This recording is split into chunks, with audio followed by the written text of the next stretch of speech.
these are the habits that if I continue to do them, I cannot lose. What is a habit?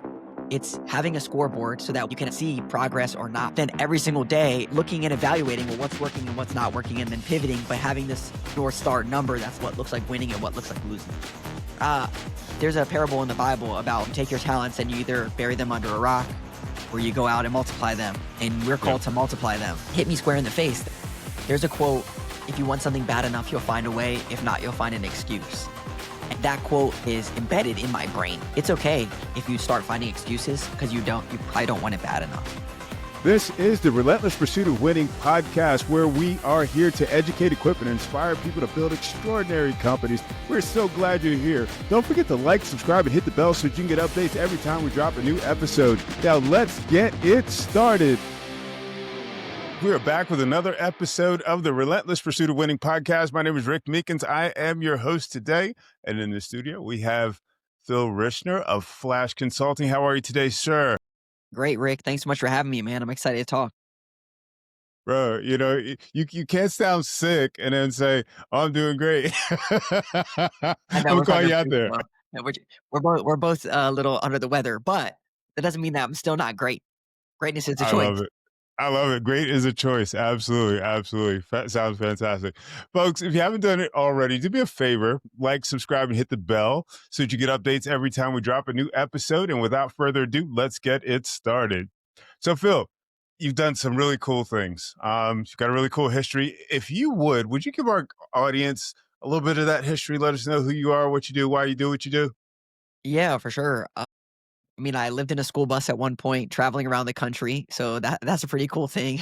That's cool. Yeah, coming out of college I had $30,000 in student loans, and I was a big Dave Ramsey guy. So like, get out of debt, get after it. So I started working at Enterprise Rent-A-Car. I worked at a local branch. I was a management trainee, and I worked all the way up to become a branch manager. And I paid off my student loans, $30,000 in 1 year after graduating college. Then when I turned 25, I actually bought a condo with cash I live outside of DC. So it's expensive area. But then I read Rich Dad Poor Dad, and he's like, hey, the number one skill you can learn is how to sell.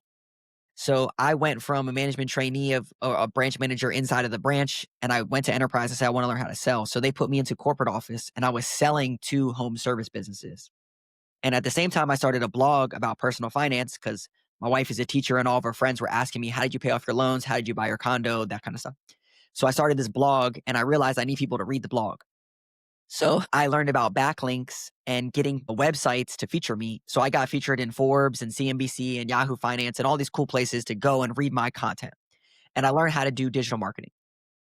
And I was going to meet with these home service businesses and tell them, hey, you need to do this for your fleet. And they would ask me like, well, how did you reach out to me? And I would talk to them about marketing stuff because I was doing marketing and I was just featured in Forbes. And I didn't like what I was necessarily selling to them, but it started to get in my mind like I could probably help them with their marketing because I'm doing marketing for my own thing. Yeah.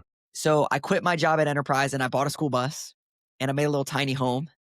And then I traveled around the country making content and doing news interviews and learning how to do content creation, email marketing, creating an audience. And then when I came back from that trip, this was about 6 or 7 years ago, 2018, one of my clients from selling at Enterprise was a $3 million home service business. And he said, hey, maybe you could come and work with me and be my director of business development and help me grow. Yeah. When I went to work there, in the first 2 months, all my worlds collided.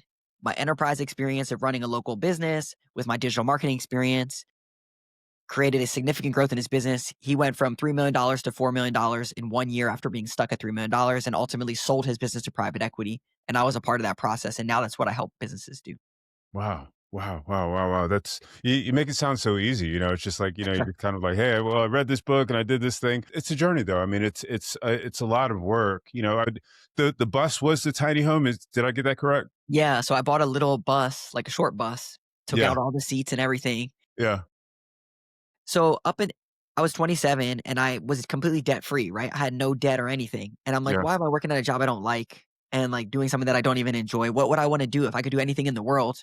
I read 4-Hour Workweek and he's like, why not retire now and take a mini retirement? Like, why wait until you're old and crusty and you can't even do any hikes or live in a bus or whatever? Yeah. So then that's why I was like, I'm going to buy a school bus and make a tiny home. I bought the bus for $5,000 and I fixed it up for $2,000. And my dog and I, we just went and traveled for a couple months and went to do fun things. Wow, wow, wow, that's cool. That's bold. Oh, I mean, if you've got the backing to do it, I mean, obviously that's probably a lot of people's dreams, but I mean, that's super cool. What kinds of things did you learn, while you were on the road? Yeah, I did a post recently about reflecting on that, and I learned several things about being an entrepreneur, to be honest, which was solitude. Having these problems that you face that you don't have anyone around to talk to, like no cell service, just by yourself for a couple months with your Yeah, dog. yeah, And like as a business owner, there's troubles that we go through, that we don't have people necessarily to talk to. They don't get it necessarily. Another one was minimalism, like living on less, just living in a bus that's off grid and being content with that. yeah, Another one was that profit in my business is not necessarily just a trophy, but it can be a tool. Like I don't necessarily need to take this money out and buy a Bugatti, but I yeah. can use it to invest. So a lot of the things that I went through on that journey helped my mindset be content, but not complacent and be okay with that. It sounds like you're the type of person that just grabs information, ideas, thoughts, like everywhere you go, everyone you experience. Is that just something that you naturally do? Is it a habit that you picked up? What's the story around that? Yeah, it's a really good perspective. I'm in strategic coach with Dan Sullivan. It's a coaching program, and he talks about your unique ability. And part of that process, you actually go and ask people closest to you, "What's your unique ability?" And I asked 5 of my closest people, they all said it's getting information, dissecting it, and then executing on it is, like, my thing that I'm very good at. So I, like, absorb the content quickly or information and then execute. I think it's a natural ability that I have that I can pick this stuff up. I wasn't, like, good in school or anything, but naturally, I'm just curious, and I can take things and then deploy it. You mentioned at the top, like, "Oh, well, that sounds pretty easy." Somehow for me, my wife says this all the time. She's like, "You can, like, see something and then, like, figure out how to get there, but, like, the small things, I don't really know. But, like, I know that I can get there if I just, like, do these big things." And Yeah. it makes sense to me.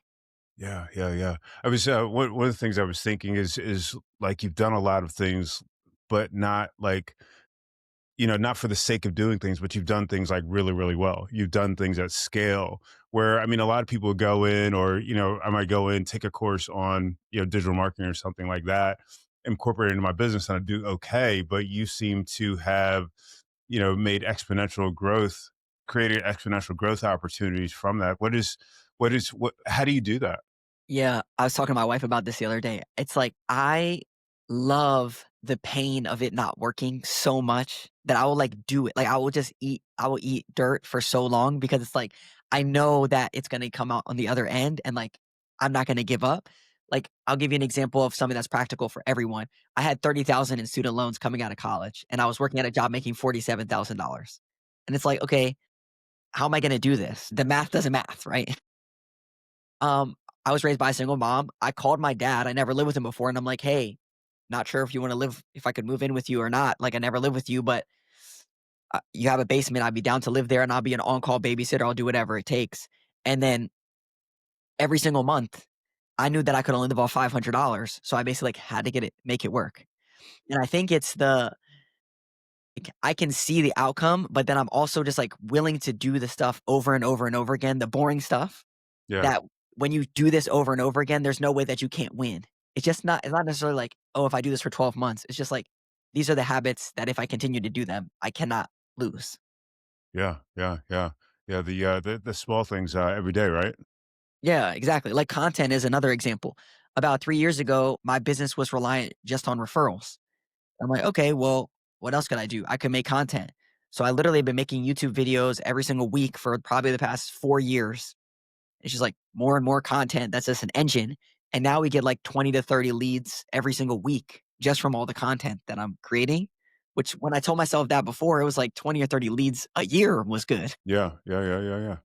Yeah, I mean, that's another example. I mean, it's like, that's a huge scale. I mean, a lot of people, um, may not get to that. And so my question for you is, I mean, what is your process for evaluating your progress, making, perhaps making tweaks or decisions and that sort of thing so that you are improving, we'll say content marketing.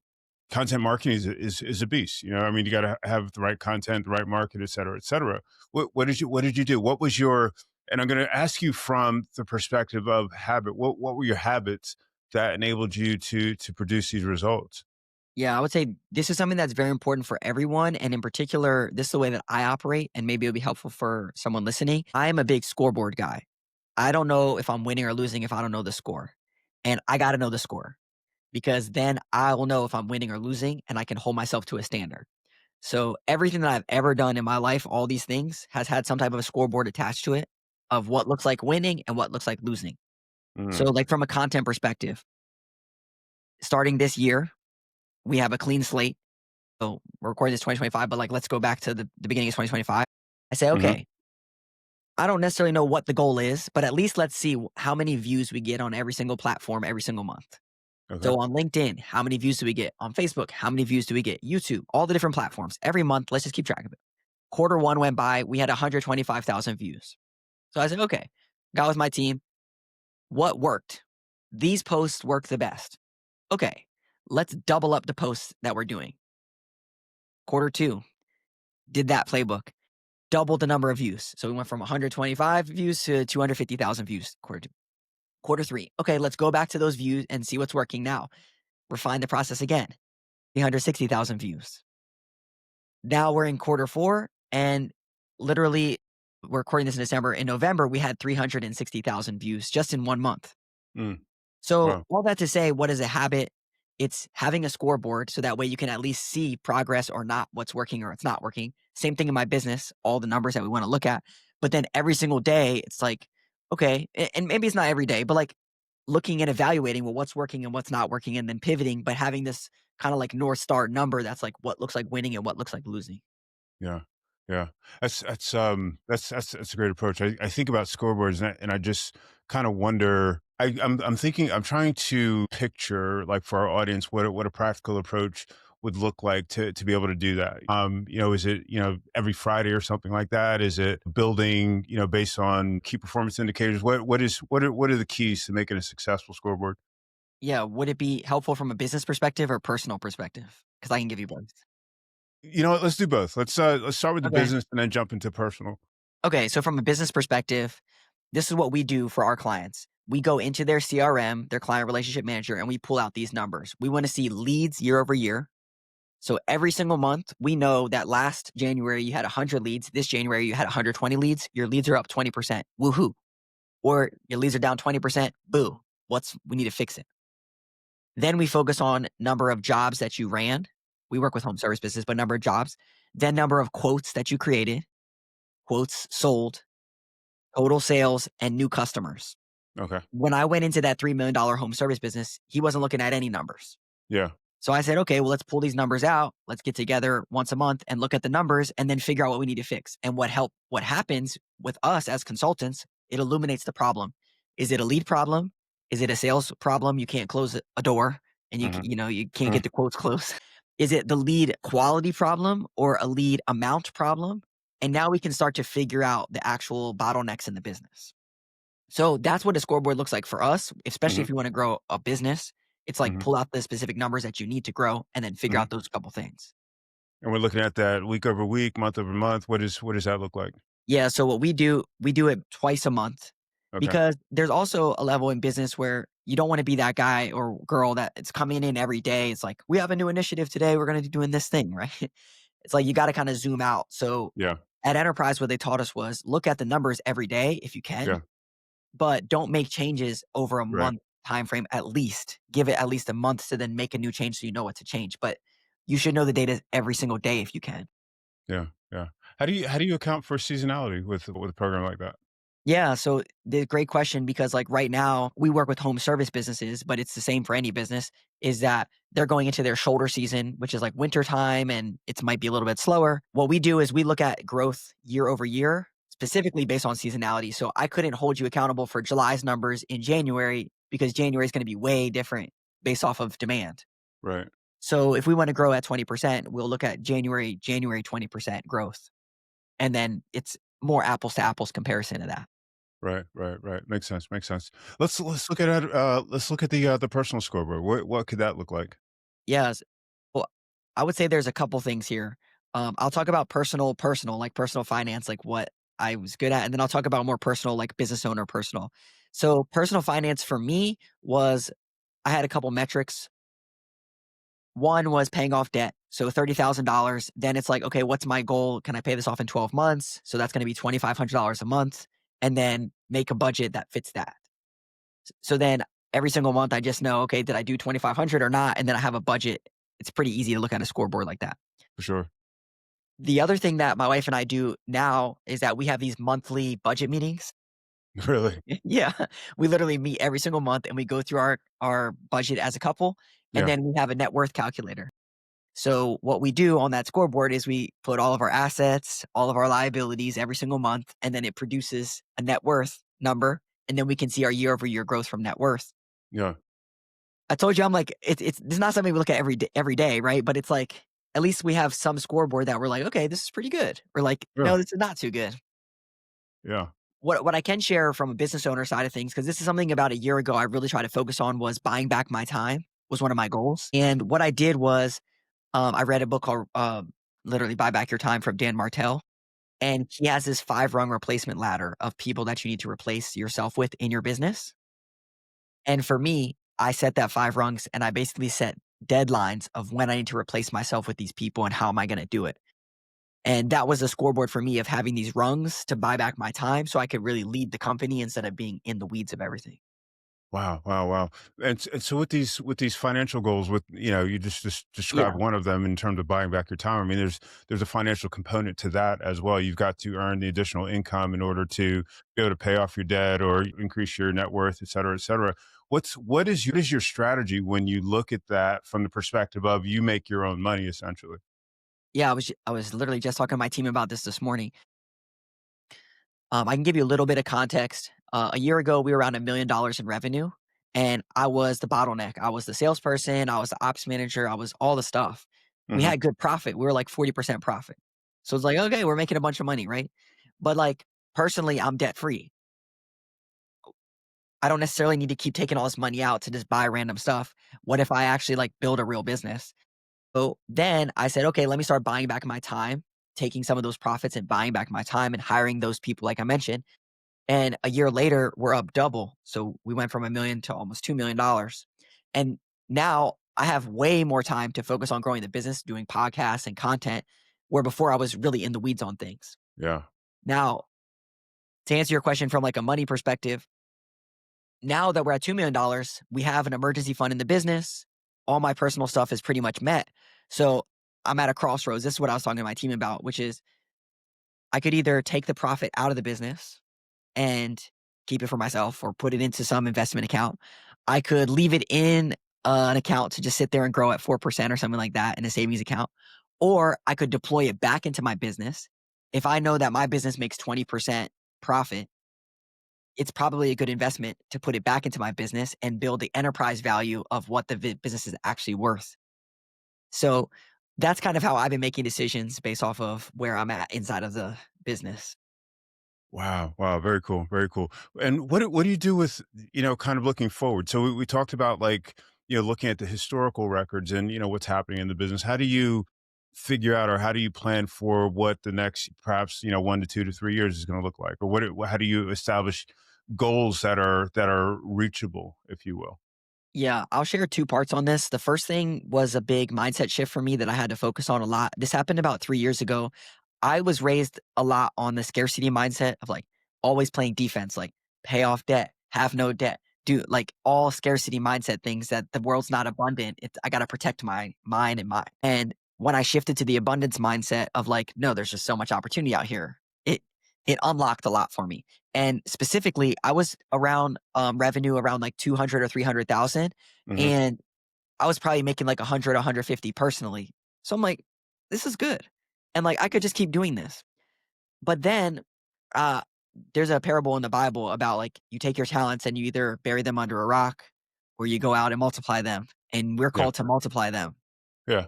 And it hit me square in the face that, bro, you're 30 years old. You're going to sit around here and bury your talents and like just, sing kumbaya. Like, what are you even doing? That's not what you're called to do. Mhm. So I made the decision at that point, like, "No, I'm going for the gusto. I'm gonna multiply this as much as I can." It's Yeah. not like I'm a greedy rich person, it's that I'm literally called to make money and to prosper, and if I'm doing my job by multiplying my talents, I'm gonna win. Yeah. So, as far as goal planning goes, I wanted to set the stage because that's how I think about it, which is like, I'm not just out here trying to make money. I mean, I wanna make money, but it's not the goal. It's be a good steward of my resources and my talents that I have. So when I think about the team that I have and the goals that I set, I went through this with my coach last week.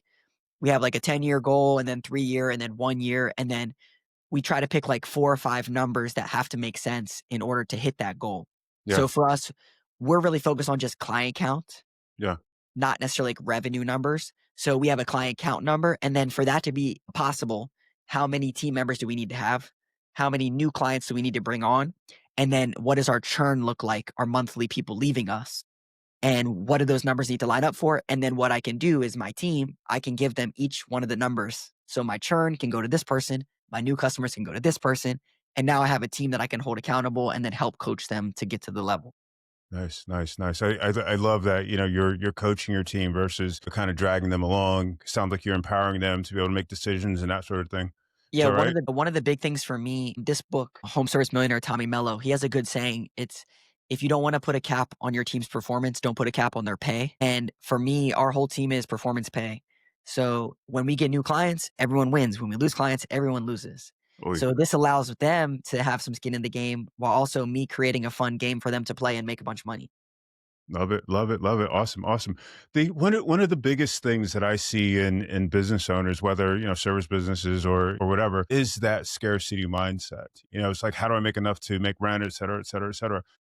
The mental shift, my perspective, mental shift from the scarcity mindset to the abundance mindset is significant. What was your journey to do that? How did you understand it? And then how did you fix it? Yeah, the way that it's my journey, so I can share that, but it's hard because like, looking back, I'm like, just get over it." But for me, in my journey, it's like, I had to, like, go the full extent of being completely debt free until I saw that, "Wait a sec, this is really good, and I have financial peace, and I have peace from a debt-free perspective, but there's also a whole 'nother side." Like, I almost had to go the full journey, and I'm fortunate that I did that at a young age to then see that there is this whole other side of abundance. And one of the big unlocks for me was when I hired a coach, it was like 7 or $8,000, I think. I had never spent 7 or $8,000 on myself in my life, probably, like, accumulated. So when I made that investment, I went to my wife, I was like, "I'm worth, like, $7,000? Like, me? Like, I'm paying that for myself." Like, it almost, like, flipped a switch in me that it's like, I'm worth 10, I'm worth 20,000, I'm worth, and it's like, no, I'm definitely worth that. And Yeah, it really just like shifted my mindset because I didn't know any business owners growing up. yeah, I didn't have any, like, we never talked about this stuff. It was just like, we don't have enough money for groceries or whatever. So like, we're getting peanut butter and jelly or spaghetti or something. So it's like a different mindset that I see now. It's not like I can't afford that. It's how can I afford that?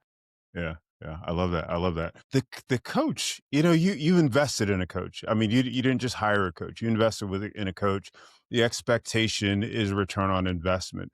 Tell me about your thought process in hiring that coach, but also what you expect in return. Because I mean, we can never be in a situation where we hire someone we don't get a positive return on investment. So how did you work through that? Yeah. Coaching, it can be like a woo woo thing. There's a couple things for me that I took away. One, when I heard like Michael Jordan, Kobe, they all have coaches, right? They have a shooting coach, a dribbling coach, a defensive coach. I'm like, well, duh, of course they do. So, like, I'm a top performing person. So, like, I need coaches too. So, my mindset around that was like, if I don't have a coach, then am I really a top performing person? Because I identify as a top performing person. And what do those people have? That was the first thing. The second thing was, I attacked it by like, first, I just hired a coach for consulting coaching because I didn't really know what I was doing, but it still was helpful. But then I realized, okay, well, I could hire a coach for videography. Like, I have a videographer coach to help Really? me create content. Then I have a strategic coach that helps me with big things. Then I have a COO coach for my scorecards. So it's like, yes, I think a lot of it is, one, do you need a coach? Yes. If you're a high performing person, high performing people have coaches. Yeah. Two, it's like, you don't necessarily just need one coach for all the stuff. You could have a fitness coach, you could have a health coach, you have a mental coach, whatever. One last thing on this. The last coach that I just hired, and I hired the COO scorecard coach a couple months ago. On the sales call, I said, before I signed up, anyone that's listening to this, ask this question. When I go into anything, I want to be the best client that they've ever had. I want to be the case study that they talk about. What Nice. needs to be true for that to happen? What do you need from me for me to be your best student? And I think a lot of times the way that you frame the question, people think about what's in it for me, like what can I get out of it? When you Uh-huh. flip the script and say like, Rick, I want you making videos about me being growing my business triple. Like, what do I need to do to make that happen for you? Yeah. It shifts the way that you think about this relationship and like just take, take, take. But like, Rick, man, I want you to get a great testimony. I want you get what I'm saying. I love that. I love that. I love that. At the same time, though, I mean, there's got to be a return for you. I mean, it's one thing to be able to dribble better and get your handle up and all that, but something else entirely to to win the ring. You, Yeah. you know what I'm saying? So for you, is that your expectation to win the ring, or is it just to be better, or is it say what does that look like for you? Yeah. It goes back to this buying back your time principle. For example, I hired someone to help me with running ads in a particular thing for B2B funnels that I didn't have expertise on and my team doesn't do. And we ran the play for 6 months and we got zero return. So I spent probably like 15 or $20,000, zero return. Yeah. So I could say like, yeah, that did not produce a positive return on investment. But what it did teach me was that that person's not the right thing. And I need to do a better job of vetting people out when I go through this process. And maybe this doesn't work for my business or maybe it does. But at the end of the day, like I was willing to invest the money to take the risk. On the flip side of that, like let's say this videography thing, for example, I'll give you like a positive one. I hired this videography coach about a year ago. Over that year, I now have 2 brand deals where it literally pays for that coaching and Wow. more. Just because on a monthly basis, I just talk about these people in one short and it creates content for them and it pays for the coaching. Wow. So that's like a complete 180 win. I think the biggest thing with coaching is that it's really hard to pull out the tangible dollar wins. Yeah. You Yeah. can't Definitely. say, I talked to Rick every single week and I made $1 million. It would be nice if you could say that, but there's so many small wins. One thing that I've been noticing a lot is I'm on a call with my coach and he says something and I write that down. What is that worth? What I just wrote down, that idea that was prompted by this person. It's hard to quantify, but it's like, that's why I'm here Yeah. to get Yeah. stimulated. Yeah, yeah, yeah. I love that. I love that. It's kind of like almost like residual wins. It's like it didn't mean to happen, but it sparked something else that happened. That's awesome. That's awesome. And what Now you work with service businesses. What is your relationship with them generally? Yeah, so I grew that company 3 million to 5 million, then he sold to private equity and he's like, "Hey, you need to go help other businesses do this." So what we do, we have a team of 18 people. So we have 3 consultants on our team and a bunch of back-end support people. So home service businesses get paired with a consultant on our team, and that consultant is basically their fractional marketing officer, chief marketing officer in their business. And what we do is we do 3 things. We help them create visibility for their business, so new customers. We help them Yeah. convert their leads into sales, and then we help them retarget their past prospects and customers to keep them coming into the funnel. We just did our 2025 wrap meeting where it's like go through all of our stats, and our average client grew 27% revenue in 2025. Wow. Wow. Congratulations. That's amazing.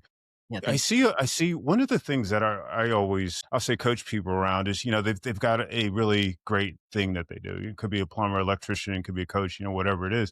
They're really good at what they do. They're not necessarily good at running a business, and by extension, they're not good at sales and marketing. What do you advise those folks? When they're just starting to get off the ground, they're starting to get they've put their shingle out there even. Might have a Yeah, few friends and family who'll say, "Hey, I'll hire you," but, obviously that's not sustainable. yeah, for sure. Here's my recommendation. So my business in particular, we work with 1 million to $10 million home service businesses is our bread and butter. Usually at the $1 million mark, the hustler has to die and the leader has to be born. And that means buying back your time and filling these buckets of like, you need to have someone that does delivery, someone that does marketing, sales, that kind of stuff. Your question's more around when you're a little bit smaller and just kind of getting your feet going, how do I actually like get the ball rolling? So I can share what I did and I can share what I would recommend and I recommend to people. One is you need to either have a really good case study of doing really good work, and that could be in the form of getting good reviews from people. But then the other thing, this is a really good secret sauce for a lot of people, is creating salespeople without hiring them. And the way that you do that is you create a referral system for your business. So, for example, let's say that you're a plumber and you want more plumbing jobs. You could hire a bunch of salespeople, or you could go to a mold remediation company, an HVAC company, an electrician that has a bunch of technicians Yeah. and say, hey, if you send me a lead, I'll send you $50. Then you have all these people that are inside of people's homes that are sending you leads. And now you don't have to necessarily sell, you just have jobs coming in quickly. And you could say, I'm only going to pay you if they actually turn into a customer. So I only pay for jobs. Then you literally don't have to allocate any money to it until you actually close deals. And I have a whole framework for this, but that's basically like what I always recommend to people is just do that. And there's no way you can't grow if you actually like get after it. Yeah, yeah, I love that. I love that. One of the other things that you alluded to was you talked about the story of the talents in the Bible. I guess you're a person of faith. How has your faith impacted your business and the way that you run it? Yeah, for sure. What I can say is that I have come up with this philosophy for myself. I don't know if I heard it somewhere or just the way that I think about it is that it's the win-win-win philosophy, which is the companies that we work with wins, the employees win, and the business wins. And if you can create those three win opportunities, there's no way that you can't be living in your purpose and helping people. There's a scripture in the Bible. It's God is love. If you don't love, then you don't know God. And like everything that I try to do, putting out good content, doing the right thing, trying to be ethical and everything that we do is really with that in mind is that I want to create these three win opportunities for people, but Yeah. also like I'm called to give and love and help people. The biggest testament that I could ever receive, we just had it happen yesterday for the first time. I used to be a founder-led sales where I was doing the sales calls, and if I got on a call with someone and they weren't the right fit, I still gave them the recipe and just told them like, "Hey, you're probably not the right fit, but like go do this." When I hired a salesperson, I said, "Hey, the goal is to get 5-star reviews on your calls, on your sales calls. Like give them so much value that they're like, I need to go leave these people a review." And that came through yesterday. So I think as a business owner, if you're thinking about how am I really showing up and adding value and being that light in the world that you would want to see, think about the experiences with your business. Like, are you building this business that people are like, wow, this is different? This is a light, right? That's the impact that I want to make. Oh, I love that. I love that. I certainly agree with that. Align with that. The other thing that I heard you say, and you didn't really say it overtly, but I kind of picked up on the idea that you seem to be a giver. You seem to like focus on giving to a lot of people, creating value for everyone around you. I mean, you've talked about, the idea of creating value for the coach that hires you. How has that impacted where did that come from first and foremost? And then secondly, how has that impacted your business and the way that you do business? Yeah, when I first started Flash, I joined BNI, and BNI talked about givers gain is their big mentality. And I never had words to put to it, but it was like just give and give and give and give. The jab, jab, jab, right hook, but just keep on jabbing. And then they're going to ask you about when you're going to right hook me. And I think naturally for me, like how I've always been is just like, I'm just here to like serve. And the minimalist side of me is like, I'm good. I'm good. So like I can show up in a place of abundance and not feel slimy or creepy or weird. It's just like, I'm good. And I want my team to feel that way. And I want people to feel that way. That's just like, I'm just here to serve and add value. And if it makes sense to work together, great. If not, hopefully you leave this conversation better. I think that there's a lot of peace that comes from financial peace in my life. And that's why when I mentioned about the scarcity and abundance, it's like, I could have got there sooner, but I don't think that I would have want to because of the way that I show up. For me, it works perfectly that I can give and without worrying. Yeah, yeah, yeah. Sounds like you sleep really well at night too. Exactly. Literally, I just try to show up and, like, do the right thing as best I I can. love that. I love that. That's beautiful. So we talked about, all of the rainbows and all that good stuff. What was something that happened like in your business that, perhaps you didn't expect or something that you had to come back from? And how did you come back from it? Yeah, the business, I've always run it where, like, it's profit first. So I haven't, like I don't do debt, so there's not, like, a big thing that's like, "Oh my gosh, my business is crumbling under me." I think the biggest thing for me was more so in my personal relationship with my wife. Mm. So I actually started the business over our honeymoon. That's brilliant. Yeah. Let's write that down in the playbook. Start a business when you're supposed to be hanging out with your brand new wife. Okay, got it. Literally, like, I was working at the company, and then it's like, okay, when I'm done working here, go on honeymoon, come back, start a business from scratch. Who knows what's gonna happen? Mhm. My wife is awesome. She's like got my back on everything. But I didn't have anyone that was like a business owner, right? It was just like go to work and get your paycheck and come home. And Yeah. she's a teacher, so she's very like rule follower, everything. And it's like this is not in the rules, Phil. Buying a school bus is not in the rules. Okay. Like what? So the relationship back and forth, which we're in a really great spot now, it was overcoming that of like, she is a rule follower to the extent and I am not at all. And how are we going to come together to make success? I think for a lot of business owners, there's a lot of strife sometimes with their spouse. I see this working with business owners. Either they're in the business or it's hard to explain the silent games that happen in our head. And it's hard to talk those things through. And for me, that was something that I struggled a lot with of like, how much do I tell her and how much do I pull back?